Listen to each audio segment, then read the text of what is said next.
Hello everyone, welcome back to the Football Project YouTube channel, and we are here in the day of the big final. It's Italy against England, and I'm just going to be doing a bit of a preview of the game.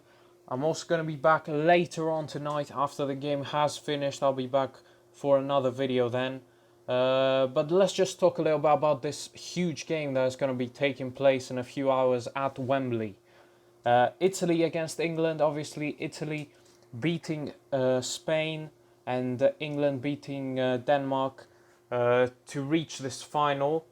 There's no injuries for either side if you discount Spinazzola for Italy, who has been ruled out for about 5 months with a torn Achilles. And there is a chance that Phil Foden might not be able to play, but I don't think he was going to start anyway. So I am expecting to see very, very similar lineups for both sides that they had in the semi-final. Firstly, for England, I am expecting the same old stuff from Gareth Southgate.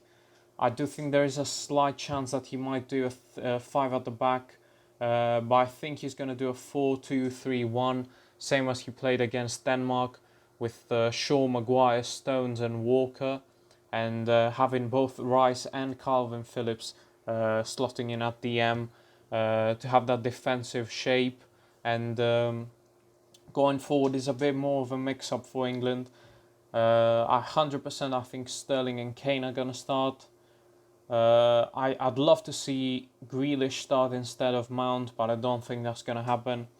And I'd love to see Jadon Sancho start instead of Bukayo Saka, but I do think Saka might start because I think Gareth Southgate is going to be pretty scared of that Italy team, so he's going to want a right mid that can come back and help defensively as well. For Italy, though, on the other hand, there are some changes that could be made. They do have that amazing midfield three that has played so good in this tournament with Barella, Jorginho and Verratti. Obviously, Chiellini and Bonucci are 100% starting, the two solid defenders for Italy.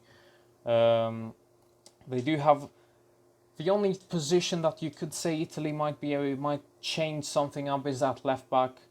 They started with Emerson against Spain. I do think that maybe a player like Toloi could start, but more than likely it's going to be Emerson.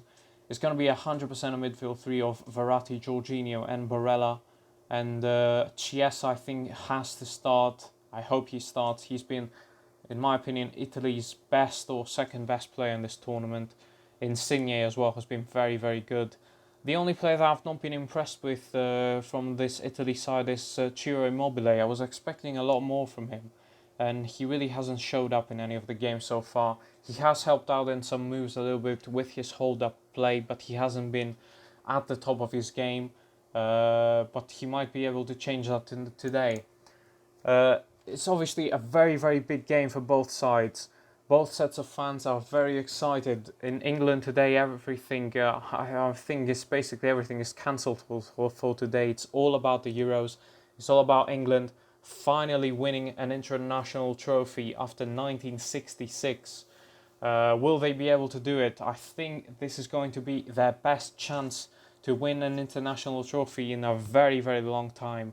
It is at Wembley. It's going to be a full stadium at Wembley. No fan restrictions.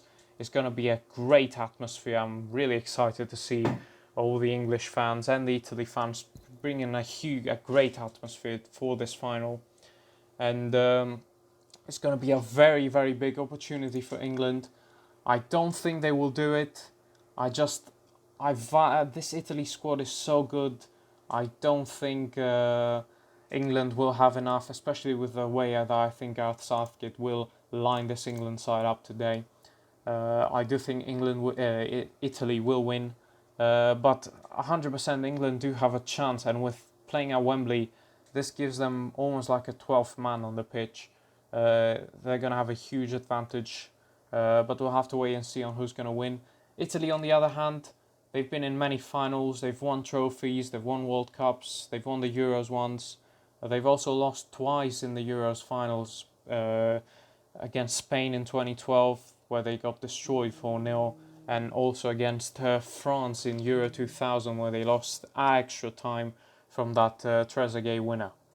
So they obviously do have a lot more of experience in these high pressure situations, and I do think after 2 losses in a row in finals of the Euros, I think they will win their second Euros of their history, and I do think Italy will win Euro 2020 at Wembley, and the scenes are going to be incredible. Even uh, if England actually win, the scenes are going to be happening throughout this day in London and throughout the whole of the UK. It's actually going to be a bit of a madness because they really haven't won anything in 50, 60 years almost. It's the scenes are going to be incredible. They've even started from now, and the game hasn't even started yet. So I wouldn't mind England winning it. Seeing all the fans go crazy after the game would be very, very fun. But I am going to go for Italy to win.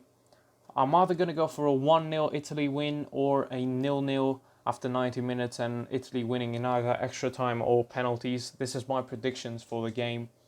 I do think I'm going to go for Federico Chiesa to win the player of the tournament, and young player of the tournament, I'm going to go for Gianluigi Donnarumma. So guys, give me all your predictions for the big game. Who do you think will win? How do you think they will win? Who are you supporting today? Are you an Italy fan? Are you an English fan? I'd love to hear all your predictions in the comment section below.